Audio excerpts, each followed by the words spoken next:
There are 4 large recycling bins on Quincy University's campus, and this one right behind me, right across from the Hawks Hangout and Friars Hall, is one of those 4 locations. Now let me open it up and show you. The other 4 locations on Quincy University are at North Campus, the Nationals building, and also right behind the QU cafeteria. The students are able to throw away any of these recycling items labeled on every single recycling bin, and all you have to do is throw it in.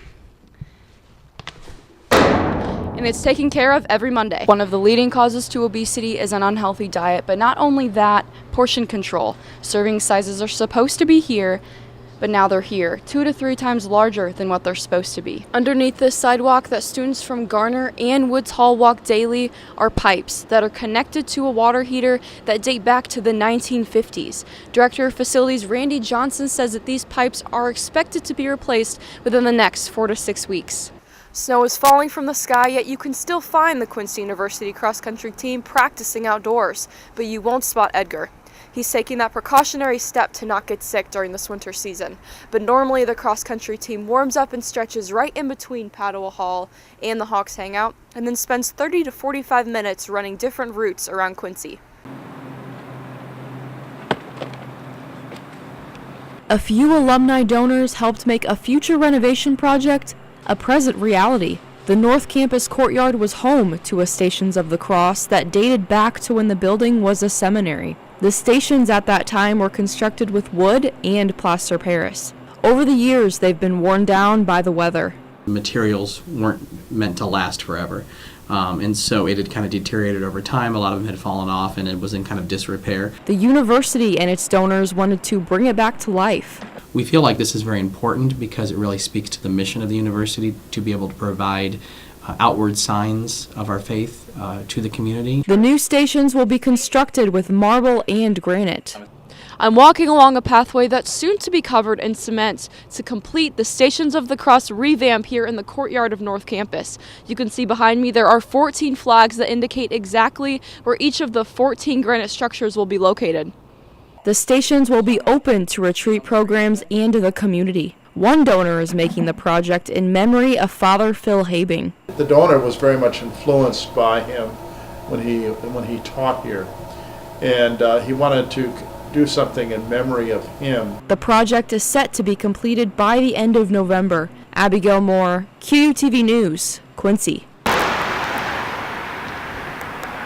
QU students say it's difficult to find a close parking spot near their residence hall. When the parking lot and street parking are full, you can find student-owned cars in illegal spaces. One of those spaces belongs to a nearby chiropractor, whose business has been allotted only 2 parking spaces at 1 hour apiece. We do have people that really, even getting from the street to here is sometimes a major, deal. So if they have to park any further than just out in front of my office, then I really get concerned about that. Gribbler's business is located on 18th and Chestnut, the same block as 3 QU residence halls. If students park in prohibited student parking areas, they will receive a ticket from QU security. But disobedience to the street signs is not the issue. Students claim the street sign locations are unclear. They don't want people to park in any of these spots right here. They should definitely have a sign right there. Not just assume that I know that this means I can't park on the entire street, because if I'm looking at that, I'm like, okay, I can't park from here back.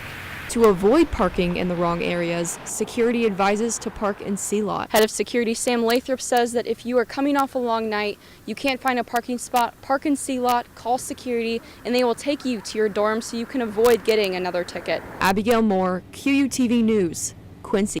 An environment like this is where Colin Moore hopes he will end up. Last year, he was a student athlete at Quincy University. Now, he's left to pursue a dream he's been thinking about for a while. That whole time, I felt like a little piece was missing, and I felt like I was doing something that I wasn't really meant to do. And so I got in contact with some people from the diocese and made the decision to transfer to Marian University and Bishop Simon Brute Seminary. He began thinking of priesthood a few years ago, but others could see his potential at only 12 years old. Somebody who knew him in 6th grade wondered back then whether he might be a priest. That it came for this person that long ago. The moment he knew he wanted to be a priest has never been so clear. I went to a mass one day. It was a daily mass, and something just clicked, and I guess I just finally realized how beautiful the mass truly is, and I felt like that's something that I want to be a part of for the rest of my life. Leaving behind his athletic abilities and teammates was difficult for him to do. I'm happy for him. I'm glad he's pursuing what he wants to do, but it was a little shocking at first. Colin leaves for Marian University in January of 2019. Abigail Moore, QUTV News, Quincy.